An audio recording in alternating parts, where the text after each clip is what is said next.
Our species, Homo sapiens, originated in Africa about 300,000 years ago. For thousands of years, we lived on this continent, slowly exploring its vast expanses.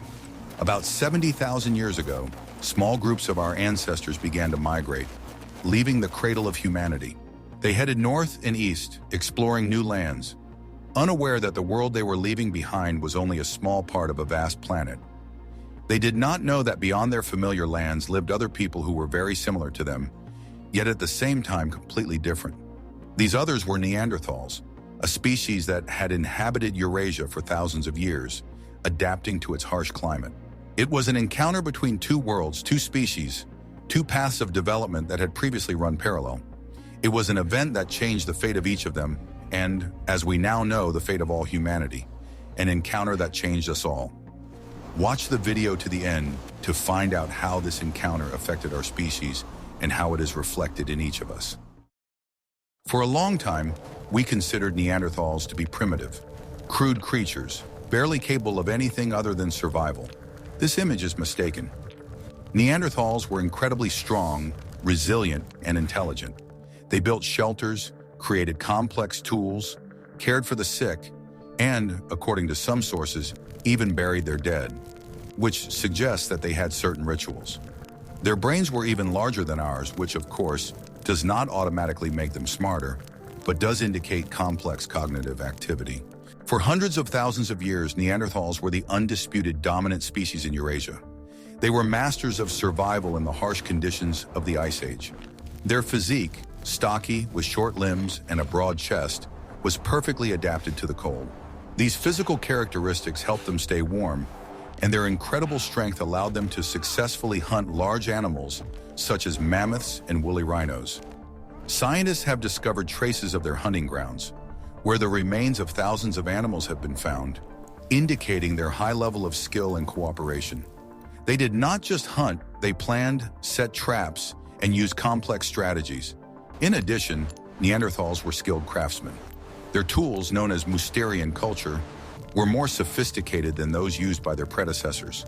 They made scrapers, points, and knives from flint and other stones, using a complex technique called levallois. This technique allowed them to create sharper and more effective tools, which once again proves their advanced cognitive abilities.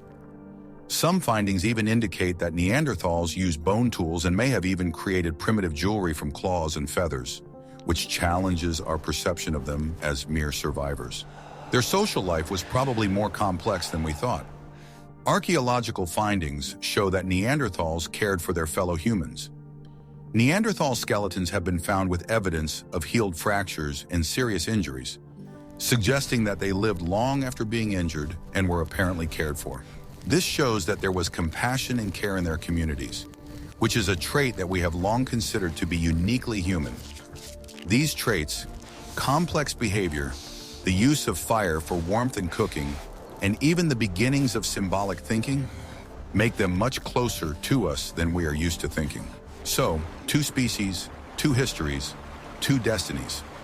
But where did they meet? Research shows that the earliest contacts took place in the Middle East, in what is now Israel and Lebanon. Here in the Levant, Neanderthals had been living for a very long time. Our ancestors who had left Africa encountered them here, where the climate was mild enough for both species to exist. It was a kind of crossroads where, for thousands of years, they could coexist, intersect, and, as we now know, interact. This interaction had incredible consequences. How do you think our ancestors felt when they first saw them? These stocky, strong people with low foreheads and broad noses? Share your thoughts in the comments. When two species come into contact, there are different possible outcomes. They may conflict, avoid each other, or, as happened with us and the Neanderthals, interbreed. But why? Were these marriages of love, or was it a forced cohabitation? Genetic research gives us answers that don't always fit our ideas of romance. Most likely it was a combination of factors. Small groups of Homo sapiens moving north faced difficulties surviving in new, unfamiliar conditions. Neanderthals, on the other hand, were perfectly adapted to the cold climate of Eurasia. Their bodies were stockier, with shorter limbs, which helped them retain heat. They were skilled hunters and masters of survival in harsh conditions. Perhaps our ancestors formed alliances with them in order to learn from their experience and skills, which were critical for survival in the new environment. It was a pragmatic decision dictated by necessity, not just feelings. But how exactly did this mixing happen? It was probably not a one-time event. Genetic data shows that mixing occurred in different regions and at different times. The earliest contacts took place in the Middle East, and then, as our ancestors moved into Europe and Asia, they continued to encounter and interbreed with Neanderthals. It was a long process that stretched over thousands of years. Interestingly, the Neanderthal DNA in the genomes of modern Europeans and Asians differs from that found in Denisovans, another ancient group of people with whom our ancestors also interbred, but mainly in Asia. This suggests that the mixing was a complex and multi-stage process. There are various hypotheses about how exactly these contacts took place. One suggests that they were peaceful marriages, possibly an exchange of women between tribes. Another, darker version is that they were cases of violence, with men from one tribe capturing women from another. Unfortunately, archaeological data cannot give us a definitive answer to this question, but genetics leaves no doubt that it happened. Today, virtually all people whose ancestors are not from Africa have between 1 and 4% Neanderthal DNA in their genome. We carry their legacy within us. It is important to understand that Neanderthals and Homo sapiens were not two completely different species in a biological sense. They were close enough that their offspring were fertile, which allowed their genes to be passed down from generation to generation. This makes them not just another species, but rather our close relatives, a branch on the evolutionary tree that did not disappear completely, but merged with ours. We are the product of this incredible mixing. Our existence is the result of a million coincidences and interactions. We are who we are, but there is also something foreign in us, inherited from our distant relatives. If we are not just the sum of our genes, but a history recorded in our DNA, how can we understand where we end and they begin? Watch the video to the end to find out the answer to this question. The mixing of our species was not accidental. It had profound and long-lasting consequences. The Neanderthal genes we inherited played a huge role in the adaptation of Homo sapiens to new conditions. It was not just a random genetic exchange, but in essence a biological survival strategy.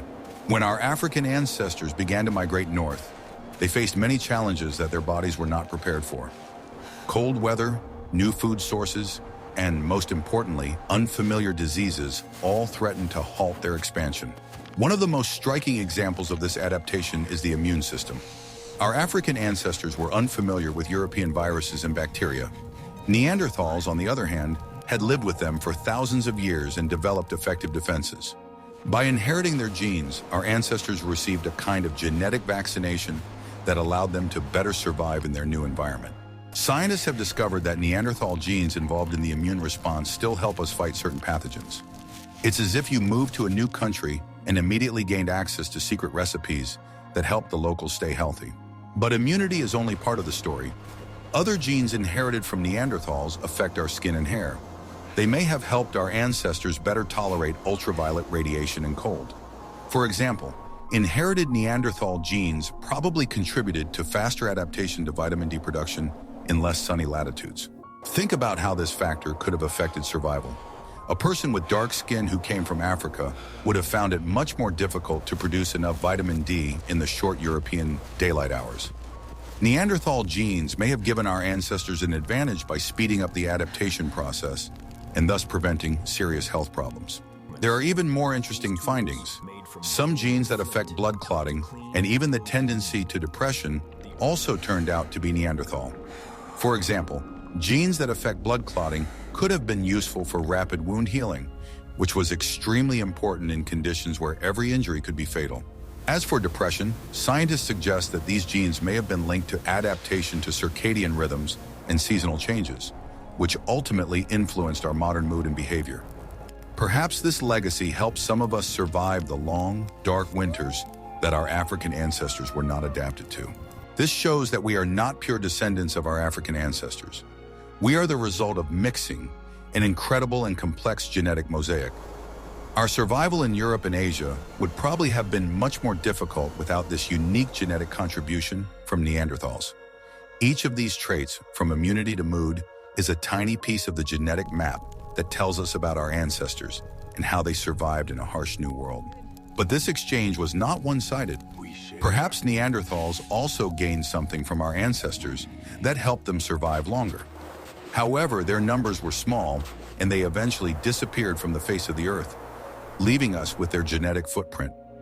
This is not just a story of survival, it is a story of how two species, similar and different at the same time, interacted, mixed, and ultimately became part of the same genetic lineage. We are them, and they are us. This genetic legacy was not entirely beneficial.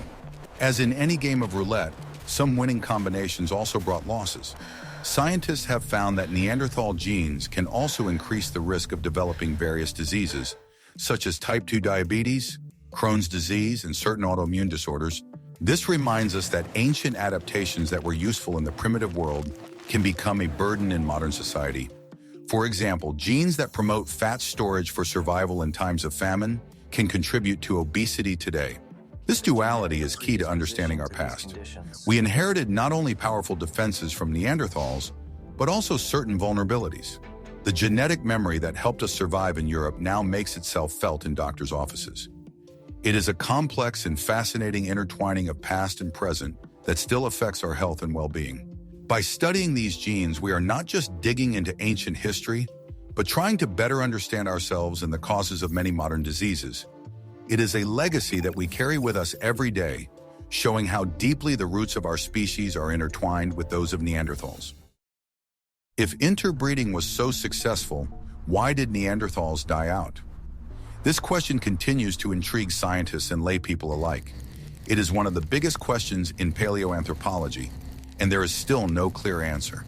There are several theories, but there is no consensus on which one is correct, or more likely, which combination of factors led to their disappearance. One of the most popular hypotheses is climate change. The onset of the last ice age was a serious challenge for Neanderthals living in Europe.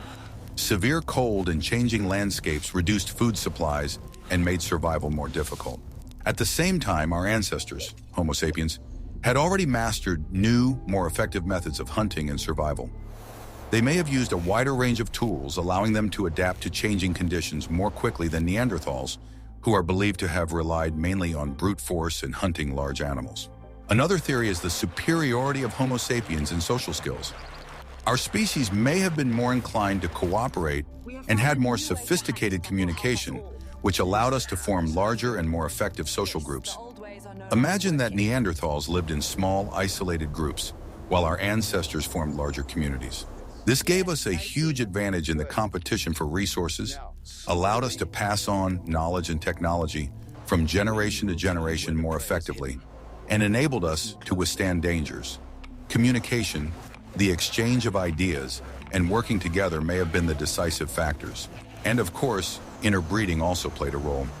Perhaps as our populations grew and the Neanderthals declined, the latter were simply assimilated. They did not disappear completely, but dissolved into our gene pool. They became part of us. It was not genocide, but rather genetic absorption. Gradually, with each generation, there were fewer and fewer purebred Neanderthals and more people with Neanderthal genes. This process may have been gradual and imperceptible, but its outcome was irreversible. Interestingly, in light of these theories, we see Neanderthals not as primitive beings, but as a highly adaptive, yet perhaps overly specialized species. They were perfectly suited to their niche, the cold European environment. But when conditions changed, their adaptability proved insufficient. While Homo sapiens were a kind of all-rounder capable of adapting to a wide variety of conditions, Neanderthals were specialists, and when their specialization became useless, they were unable to survive. Their story is an instructive one about how even the most successful adaptations can become fatal when the world around us changes. Each of these theories has its own evidence and weaknesses. Some scientists suggest that it was not only the climate and social skills that were to blame, but also the diseases that our ancestors brought with them. Others talk about simple demographic superiority. There were simply more of us. Still others believe that it was all about cultural evolution. Our ancestors may have had more complex symbolic thinking, which helped them create more sophisticated tools. art, and rituals. And this brings us to one of the most intriguing and at the same time disturbing thoughts. We know that they lived side by side with us, that they were so similar that we mixed. But we also know that they disappeared and we did not. We inherited their genes, which helped us survive. But what did we do with their legacy? And more importantly, what happened to their culture, their knowledge, their stories? Have they been completely erased from history? Or does something of their legacy still live on in us, beyond our genes, waiting to be discovered? There are various conspiracy theories on this subject, which we will discuss further. What if the story we are told is just the tip of the iceberg? What if the mixing was not just accidental, but the result of a complex, multi-level interaction, where each species used its strengths? This forces us to go beyond dry scientific facts and think about the deeper, even metaphysical aspects of our origins. We are the product of mixing, but what does that mean for our identity? Imagine that Neanderthals were not just different people, but a highly adaptive species whose culture and thinking were deeply tied to their environment. Perhaps their cognitive abilities were tuned to perceive and process information related to nature, survival, and seasonal cycles. For example, scientists have found that Neanderthals may have had a more developed visual cortex, which could have helped them navigate better in low-light conditions. This is not a sixth sense, but a specialized perception developed through evolution. This idea changes everything. Our superiority is not the result of an absolute victory, but a consequence of different evolutionary paths. Homo sapiens, with their lesser specialization, proved to be more flexible and adaptable to changing conditions. We did not steal their genes. Rather, we inherited their most valuable adaptations, which proved useful to us as well. It was not genetic theft, but a biological exchange in which each species gained something that helped it survive. And if so, what are we hiding from ourselves? What truth about our origins do we not want to acknowledge? Perhaps Neanderthals did not disappear, but dissolved into our gene pool, leaving us a part of their soul in the form of a genetic imprint. Their legacy lives on in us, and it constantly influences our health, behavior, and even our emotions. For example, studies have shown that some Neanderthal genes associated with immune response can cause allergies and autoimmune diseases today. This suggests that what was beneficial then may be harmful now. We carry not only their strength, but also their genetic vulnerabilities. In light of this theory, even the most mundane things take on a different meaning. Why are we so prone to depression and loneliness? Perhaps it is not just a trait of our species, but a genetic trace left behind by a dying species that felt increasingly isolated. We didn't just take their genes.